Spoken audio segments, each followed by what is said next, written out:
तर नमस्कार मित्रांनो, स्वागत आहे एका नवीन ब्लॉग व्हिडिओमध्ये. तर आज मॅगी बनवायची म्हणून आमच्या आजूचं तोंड फुललं आहे बघा कसा. तर मॅगी खायची म्हणून आम्ही सर्व वस्तू घेऊन डायरेक्ट आलो बिटकीच्या इथं. बिटकीच्या इथं आल्यानंतर मग मी आणि आदू आम्ही मोठ्या मोठ्या 2 दगड्या जमा केलेल्या आणि मग चूल बनवलेली. पण टोप काय नीट राहत नव्हता.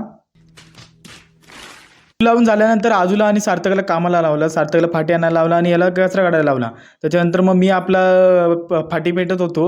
मग आजू मस्ती करायला लागल्यानंतर मग थोड्या वेळानं पाठी पेटली आणि मग टोप ठेवला आणि वाट बघतात आहे. पण मी अजून काही मसाला पण टाकला नाही.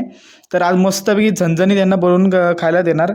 तर मॅगी तयार झालेली आहे आणि आता 1 2 3 स्टार्ट. इकडे सुरू केलेले आहे. आता बघूया कोण पहिला खातं. यांनी स्टार्ट बोलायच्या अगोदर त्यांनी सुरुवात केली. त्याच्या मग मित्राची आठवण आली तेव्हा मग बाहेर ठेवायला सार्थकने इथं थोडासा ठेवला हा प्रेमसाठी. त्याच्यानंतर मग खाऊन झाला आणि यांना भांडी कसायला लावली. मग तर मी बसलो होतो आणि यांची व्हिडिओ काढायला घेतली. त्याच्यानंतर भांडी घासून झाली आणि आता आम्ही डायरेक्ट निघालो. आता भेटूया पुढच्या ब्लॉग व्हिडिओमध्ये. आजसाठी एवढंच, बाय.